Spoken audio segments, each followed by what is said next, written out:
Ngisigakhile ingoma zami ziyabhora. Mtshele sing isitori sakho kanti. Isitori sami?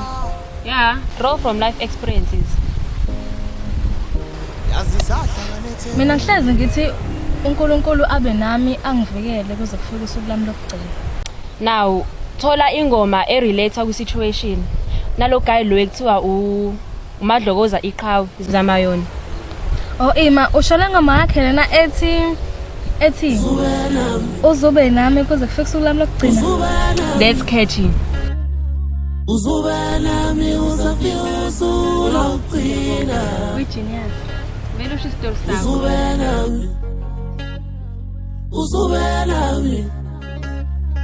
Uzobe nami uzafika usuku lokugcina. Uzobe nami. Uzobe nami.